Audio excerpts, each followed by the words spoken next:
Everyone's familiar with Stephen King. He's one of the most well-known, incredible writers of our generation, or generations for many other people. But yeah, King's books are still being sold worldwide. He's a master in mystery and horror, but there are some novels that he has made which were pretty good, like The Dark Tower or 1912. But Stephen King is also a versatile writer. He doesn't just write horror, he actually writes many other different types of books.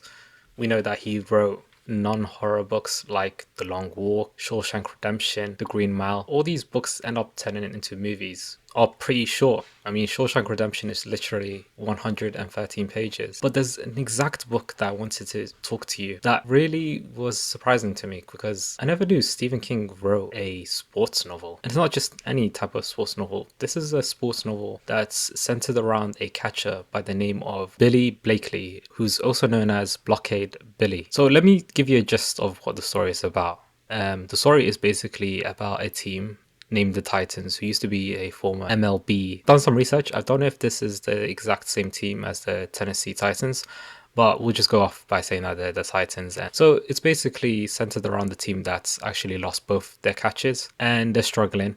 But next thing you know, there's a guy named Billy Blakely who came from a farm, and Billy Blakely is a strange character. I mean, he talks to himself in third person. He'll say, yeah, Billy can do this and Billy can do that. Now, the way that this book is written is actually written in the perspective of Graham, who is known as Granny, who is the equipment manager of the Titans. Now, he's interviewed by Stephen King, and this is, I think, the first time King has actually put himself in a fictional world that he's created. Anyways, this kid, he's special. He's pretty much skillful. He knows how to make the catches, he knows how to make the runs, and he knows how to block and manage to get wins from them. He soon later gets the nickname Blockade Billy, and the season's doing so well, but behind the scenes there's something sinister happening. And what I liked about this book is that King actually includes the suspense into the novel.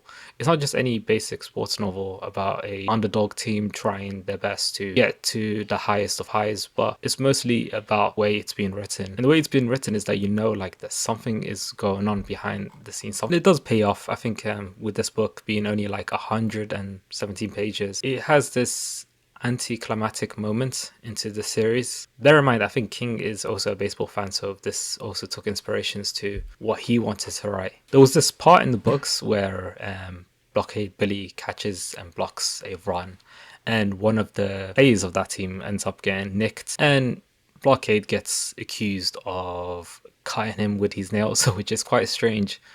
But this book is fantastic. I think if anyone is looking for like a quick read or just an enjoyable read, I think you should give this a try. Like many of King's books, I actually expect this one, or not expect it, but I could see this as becoming a movie and actually doing really well. As I mentioned before, many of King's books were very short stories. I'm specifically talking about Green Mile and Shawshank Redemption. And I think with the right actors and the script writing, this could actually be a good story. I mean, with it being said, this is a controversial moment in sports, and there's a lot of controversy in sports that we know of. But being written in a series or a book would be way fantastic. Anyways, that's pretty much it. But if you enjoyed this video, then you might enjoy my other video on Stannis. There will be more videos coming on this channel. I'm just started doing YouTube,